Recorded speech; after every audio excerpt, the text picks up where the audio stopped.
Hello बच्चों, आज हम पढ़ेंगे संगनी क्लास 8 चैप्टर 5। आज के चैप्टर का नाम है लालच बुरी बला है।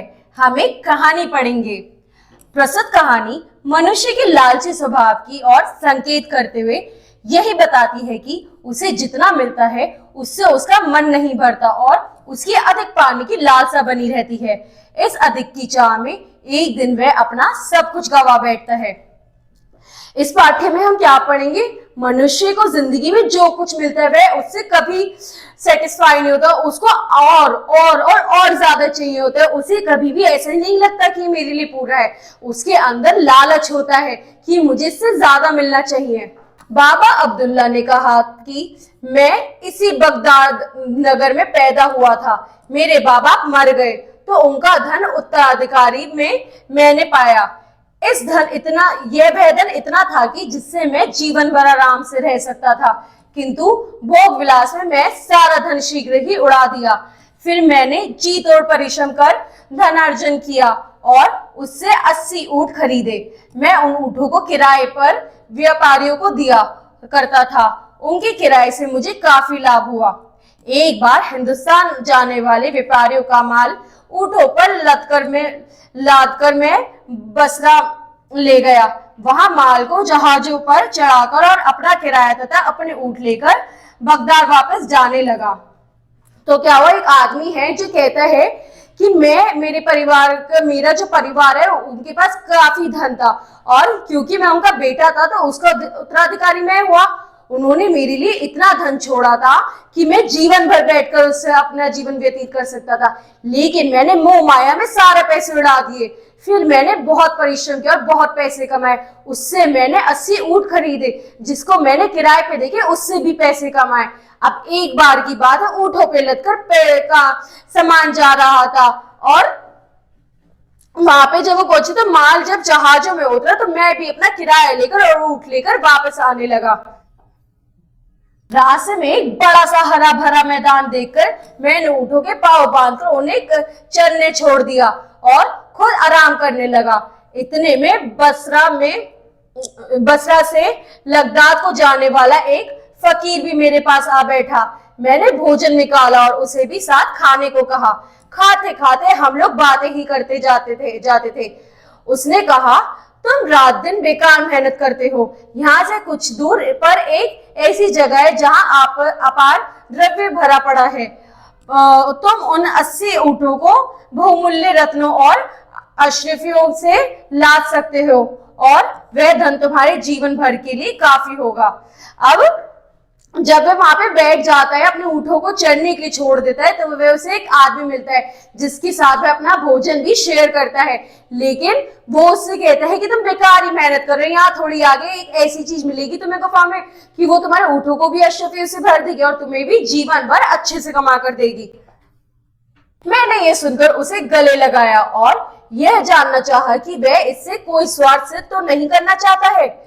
मैंने उससे कहा, तुम तो महात्मा हो, तुम्हें संसारिक धन से क्या लेना देना। तुम मुझे वह जगह दिखाओ तो मैं ऊंटों को रत्नादि से लाद लूं। मैं वादा करता हूं कि उनमें से एक ऊंट तुम्हें दे दूंगा। मैंने कहने को तो कह दिया, किंतु मेरे मन में द्वंद्व होने लगा। कभी सोचता था कि बेकार ही एक ऊंट उसे देने को कहा, कभी सोचता कि क्या हुआ, मेरे लिए 79 ऊंट की ही बहुत है। वह फकीर मेरे मन में के द्वंद्व को समझ गया। उसने मुझे पाठ पढ़ाना चाहा और बोला, एक ऊंट को लेकर मैं क्या करूंगा। अब वो उससे गले लगा कर कहता है कि पहले तो कहता है इसमें तुम्हारा कोई स्वार्थ तो नहीं, फिर वो कहता है कि मुझे वो जगह बता दो, मैं तुम्हें बदले में एक ऊंट दे दूंगा। उसके मन में फिर भी गलत चीजें थी कि मैं इसे एक ऊंट बेकार में देने के लिए कहते। फिर सोचते कि एक ऊंट से क्या जा रहा है, मेरे पास 79 तो है ही। ये चीजें उस आदमी ने परख ली, वो उसे पाठ पढ़ाना चाहता था।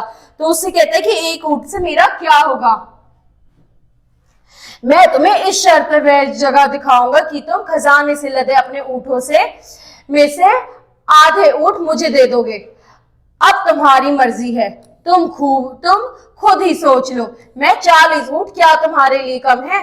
मैंने विविष्टा में उसकी बात स्वीकार कर ली।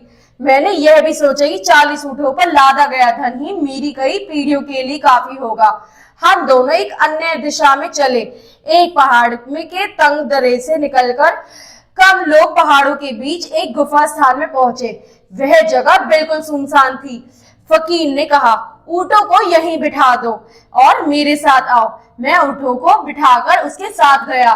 कुछ दूर जाकर फकीर ने सूखी लकड़ियां जमा करके जगमग पत्थर से आग निकाली और लकड़ियों को सुलगा दिया।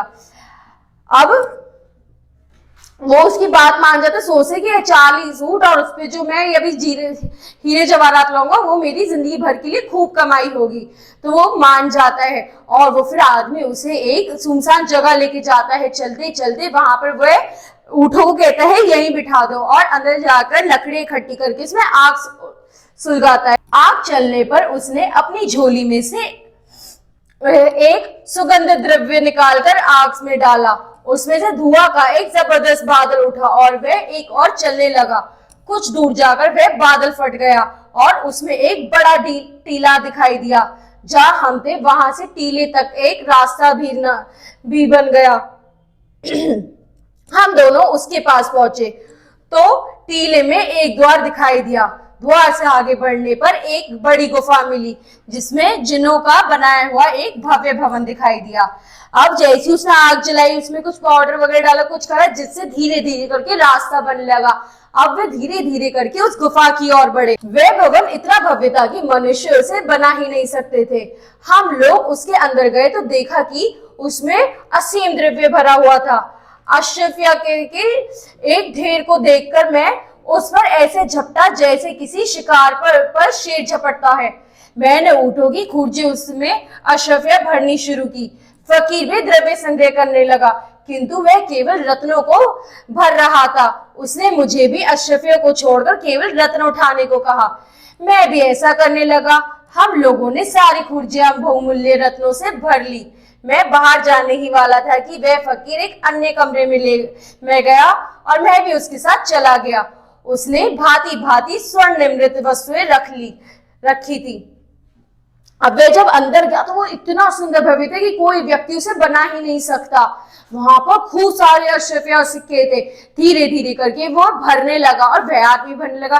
तो उसने भी कहा उससे कि तुम भी इसे ऐसे झपट्टा मारा वहां पर उसने जैसे एक शेर शिकार पे मारता है। अब धीरे धीरे करके वह अशरफिया भरने लगा और जो दूसरा बंदा था वैसे रत्न भर रहा था और वो उससे भी कहता है अशरफिया छोड़ो तुम भी रत्न भरो। अब जब वहां से निकलने का ही टाइम था, इतने में वहां पर अंदर जाके देखता है तो वो एक और जगह पहुंचे जहां पर भांति भांति स्वर्ण में वस्तुएं रखी थी। फकीर ने सोने की एक संदूकची खोली, उसमें से लकड़ी की एक डिब्बिया निकाली और उसे खोलकर देखा। उसमें एक प्रकार का मरहम रखा हुआ था। उसने डिबिया बंद करके अपनी जेब में रख ली। फिर उसने आग जलाकर उसने सुगंधित द्रव्य डाला और मंत्र पढ़ा, जिससे वह गुफा एवं टीला सभी गायब हो गए जो उसने मंत्र बल से पैदा किए थे। अब हम लोग उसी मैदान में आ गए जिसमें मेरे ऊंट बंधे थे। अब उसने वहां से सामान लिया, वहां से निकल गई, फिर से आग जलाई, फिर से उसमें कुछ सुगंधित चीज डाली जिससे सारी गुफा गायब हो गई। अब वो उसी जगह पे पहुंचे जहाँ पे सारे ऊंट बंधे हुए थे। हमने सारे ऊँटों को खुर्जियों से लादा और वादे के अनुसार आधे आधे ऊँट बांटकर फिर उस तंग दर्रे में से निकले जहां से होकर आए थे। बसरा और बगदाद के मार्ग पर पड़ने वाले मैदान में पहुंचकर मैं अपने 40 ऊँट लेकर बगदाद की ओर चला और फकीर 40 ऊँट लेकर बसरे की ओर रवाना हुआ। मैं कुछ ही कदम चला था कि शैतान ने मेरे मन में लोभ कर दिया और मैंने पीछे की ओर दौड़कर फकीर को आवाज दी। वह रुका तो मैंने कहा, साईं जी आप तो भगवान के भक्त हैं, आप इतना धन लेकर क्या करोगे? अब जैसे ही उन्होंने 40-40 ऊँट बांधे और सब अपनी अपनी जगह निकल रहे थे, इतने में उसके मन में लालच आ गया। उसने पीछे से आवाज देते हुए उससे कहा कि आप इतने पैसों का क्या करेंगे? आपको तो इससे भगवान की आराधना में कठिनाई ही होगी। आप अगर बुरा ना माने तो मैं आपके हिस्से में से 10 ऊँट ले लूं। आप तो जानते ही हैं कि मेरे जैसे संसारिक लोगों के लिए धन का महत्व होता है। फकीर इस पर मुस्कुराया और बोला, अच्छा 10 ऊँट और ले जाओ। जब फकीर ने अपनी इच्छा के बगैर हिला हुजुल किए उस 10 ऊँट मुझे दे दिए तो मुझे और लालच ने दबाया और मैंने सोचा कि इससे 10 ऊँट और ले लूं, इसे तो कोई फर्क नहीं पड़ना नहीं है। अतीब ने उसके पास फिर गया और बोला, साईं जी, आप कहेंगे कि यह आदमी बार बार परेशान कर रहा है, लेकिन मैं सोचता हूँ कि आप जैसे संत महात्मा 30 ऊँटों की भी कैसे संभालेंगे। इससे आपकी साधना आराधना में बहुत विघ्न पड़ेगा। इसमें से 10 ऊँट मुझे और दे दीजिए। फकीर ने फिर मुस्कुराकर कहा, तुम ठीक कहते हो, मेरे लिए 20 ऊँट की ही काफी है, तुम 10 ऊँट और ले जाओ। अब क्या हुआ, इसके दिमाग में लालच आता तो वह उसे 10 ऊँट मांगने लगता है, तो फकीर भी उसे 10 ऊँट दे देता है। अब उसके मन में और लालच आने लगा कि इसको क्या फर्क पड़ेगा, मैं 10 ऊँट और ले लेता हूँ। वह फिर उससे कहता है कि आपके रास्ते में दिक्कत होगी, आपको रास्ते में दिक्कत होगी, आप 30 ऊँटों का क्या करोगे, आप 10 ऊँट और मुझे दे दो। तो फकीर भी कहते हैं कि आप सही कह रहे हैं कि मैं 20 ऊँट मेरे लिए बहुत है, आप ये ले लीजिए। 10 ऊँट और लेकर मैं चला, किंतु मुझ पर लालच का भूत बुरी तरह से सवार हो गया था। यह समझो कि यह फकीर की अपनी निगाहों और अपने व्यवहार से मेरे मन में लालच पैदा किया जा रहा था। मैंने अपने रास्ते से पलटकर पहले जैसी बातें कहकर उससे 10 ऊँट और उससे मांगे। उसने हंसकर यह बातें भी स्वीकार कर ली और 10 ऊँट अपने पास रखकर 10 ऊँट मुझे दे दिए, किंतु मैं अभागा इतने से भी संतुष्ट ना हुआ। मैंने बाकी 10 ऊँटों का भी विचार अपने मन से निकालना चाहा, किंतु मुझे उनका ध्यान बना रहा। मैं रास्ते से लौटकर एक बार फिर उस फकीर के पास गया और बड़ी मिन्नतें करके बाकी के ऊँट भी उससे मांगे। वह हंसकर बोला, भाई तेरी तो नियत ही नहीं भरती। अच्छा, यह बाकी 10 ऊँट भी ले जा, भगवान तेरा भला करे। अब क्या हुआ, धीरे धीरे करके उस आदमी के मन में लालच खत्म ही नहीं हो रहा था। उसे 40 में से 30 ऊँट पहले ही ले लिए थे। वह बाकी के 10 ऊँटों को भी मोह नहीं त्याग पा रहा था। वो उसके पास वापस पहुंचा, वही पुरानी बातें करके उससे 10 ऊँट और मांग लिए। तो वो फकीर क्या कहता है, तेरी तो नियत ही नहीं बदली, ले ये 10 ऊँट भी ले जा, भगवान तेरा भला कर। सारे ऊँट पाकर भी मेरे मन का खोट ना गया। मैंने उससे कहा, साईं जी, आपने इतना कृपा की है तो वह मरहम की डिब्बिया भी दे दीजिए जो आपने जिनों के महल से उठाई थी। उसने कहा, मैं ये डिब्बिया नहीं दूंगा। अब मुझे उसका लालच हुआ। मैं फकीर से उसे देने के लिए हुज्जत करने लगा। मैंने मन में निश्चय कर लिया कि यदि फकीर ने अपनी इच्छा से डिब्बिया नहीं दी तो मैं जबरदस्ती करके उससे डिब्बिया ले लूंगा। मेरे मन की बात जो जानकर फकीर ने वह डिब्बिया भी मुझे दे दी और कहा, तुम डिब्बिया जरूर ले लो, लेकिन यह जरूरी है कि तुम इस मरहम की विशेषता समझ लो। अगर तुम इसमें से थोड़ा सा मरहम अपनी बाई आंख में लगाओगे तो तुम्हें सारे संसार के गुप्त कोश दिखाई देने लगेंगे। अगर तुमने इसे दाहिनी आंख में लगाया तो तुम सदैव के लिए अपनी दोनों आंखों से अंधे हो जाओगे। अब आगे चलकर उसके मन में और लालच आने लगा। उसे याद आया कि फकीर ने वहां से एक डिब्बिया निकाली थी, तो वो उससे कहता है कि आप मुझे वो डिब्बिया भी दे दीजिए।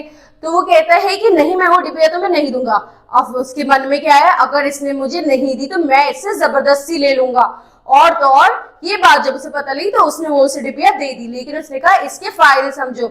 अगर तुम इसे थोड़ा सा मरहम अपनी बाई आंख में लगाओगे तो तुम्हें संसार के गुप्त कोश दिखेंगे, लेकिन अगर दाई आंख में लगाए तो तुम जीवन भर के लिए अंधे हो जाओगे। मैंने कहा, साईं जी, आप तो इस मरहम के पूरे जानकार हैं, आपकी इसे मेरी आंखों में लगा दे। फकीर ने मेरी आंख बंद की और थोड़ा सा मरहम लेकर पलक के ऊपर लगा दिया। मरहम लगाते ही वैसे ही हुआ जैसे इस फकीर ने कहा था, यानी दुनिया भर की गुप्त और भूमिगत धन कोश मुझे दिखाई देने लगे। मैं लालच में अंधा तो हो ही रहा था।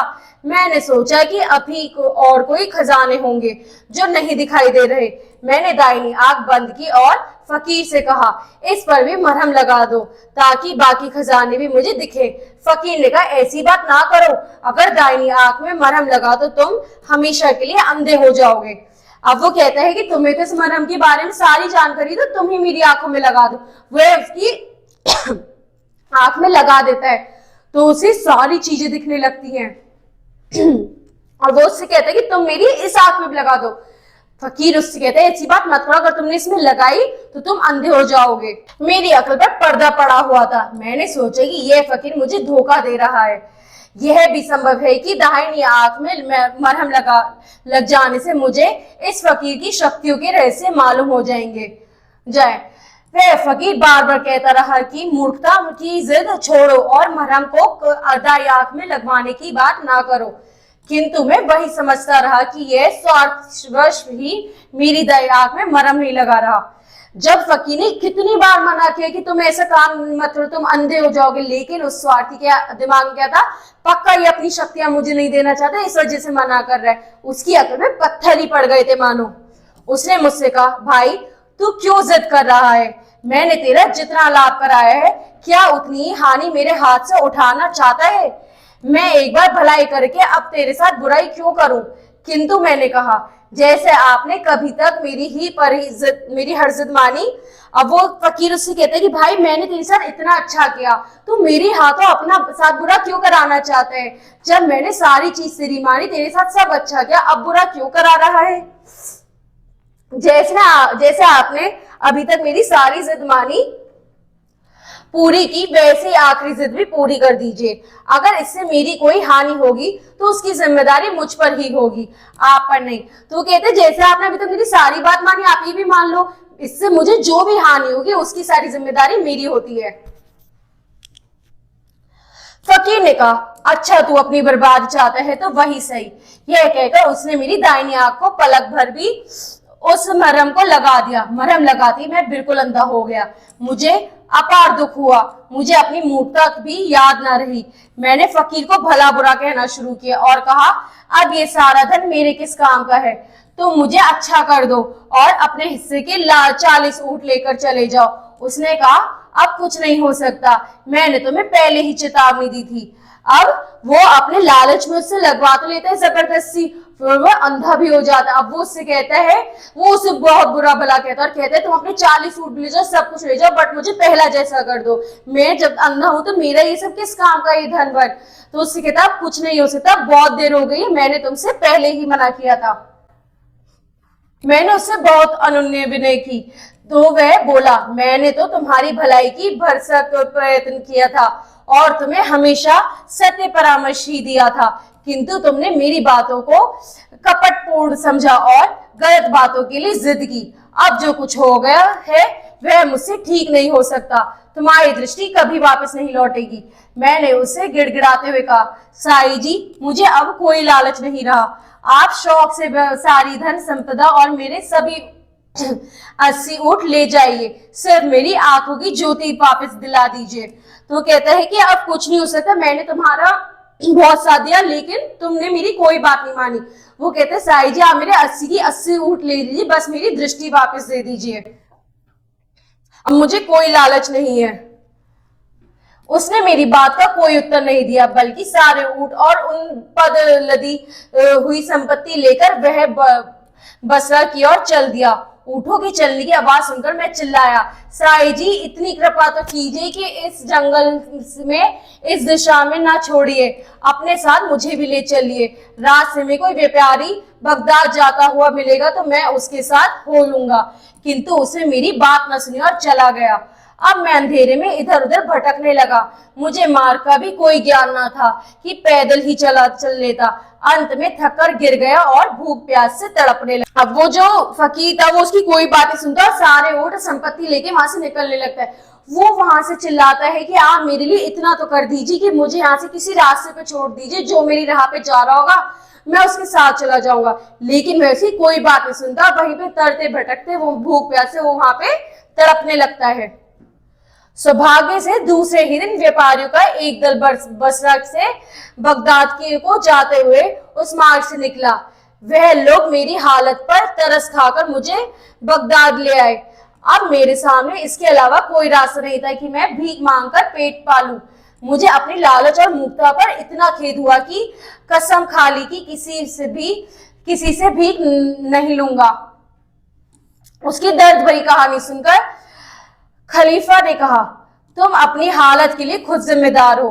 अल्लाह तुम्हें माफ करे। अब तुम जाकर सारी भिक्षु मंडली को अपना वृतांत बताओ ताकि सभी को मालूम हो कि लालच का क्या सब फल होता है। अब क्या हुआ, अब अगले दिन वहां से लोग निकल रहे थे जिन्होंने इस पे तरस खा के अपने साथ ले आते हैं। अब इस सबको अपनी बातें बताता है तो सब लोग इससे कहते हैं कि तुम्हारे साथ बहुत बुरा हुआ, लेकिन ये सब तुम्हारी ही वजह से हुआ। अब तुम सबको अपनी बातें बताओ ताकि तुम्हारी जैसी मूर्खता लोग ना करें। अब तुम भीख मांगना छोड़ दो, मेरे खजाने से तुम्हें हर रोज 5 रुपए मिला करेंगे और यह व्यवस्था तुम्हारी जीवन भर के लिए होगी। बाबा अब्दुल्ला ने जमीन के से सिर लगाकर कहा, सरकार के आदेश को मैं खुशी से पालन करूंगा। अब उसने कहा, तुम भीख मांगना छोड़ो, मैं तुम्हें रोज अपने खजाने से 5 रुपए दिया करूंगा और ये तुम्हारी जीवन भर की कमाई होगी। ठीक है बच्चों, अब अगली क्लास में अगला चैप्टर पढ़ेंगे। Thank you.